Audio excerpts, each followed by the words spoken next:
were brothers, and it was not the mere physical fact of brotherhood that welded these two, John and Horace Dodge, together.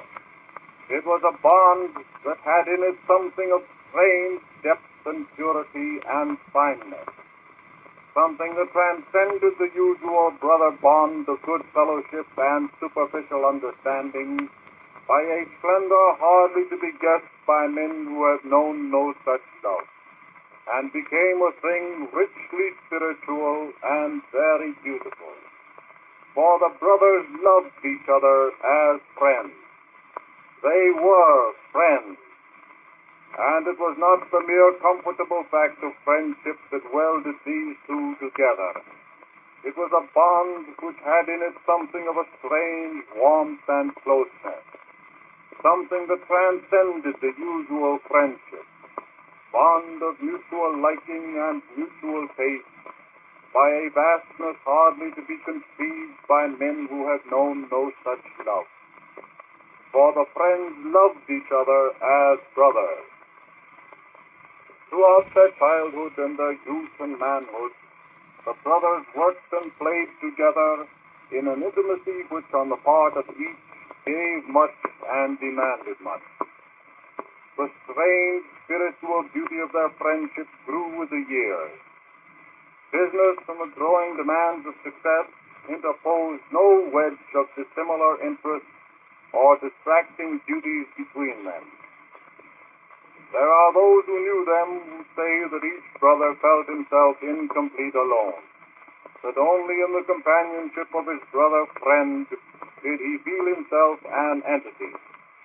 Thus, to those who know the story of the Dodge brothers, it is a matter of no surprise that the death of one followed so closely that of the other.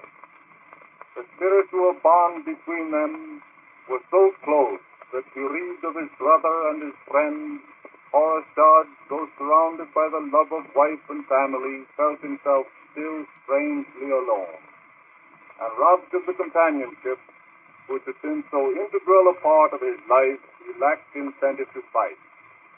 His body drooped as his spirit drooped, and it seemed that he could not bring himself to care.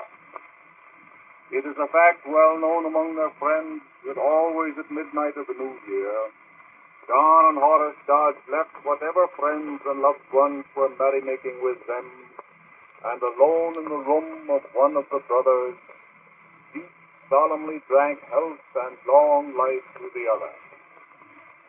It may well be imagined the pain and loneliness with which Horace Dodge saw approaching the New Year of 1921, the first year in which there would be no pledge between brother-friend and friend-brother. One imagines the wistful bravery with which he planned to spend that midnight moment of pain with his family and friends, smiling and determined not to let them see the loneliness that ate at his heart. Or perhaps he had planned to go, as he and John had been accustomed to go, alone to a quiet, shadowy room, and to hold there as the midnight chimes rang, a moment's silent communion with memory. Loneliness worked its corroding evil on body and spirit more quickly than doctors or loved ones had thought. 1921 is not yet here, and the brothers are together.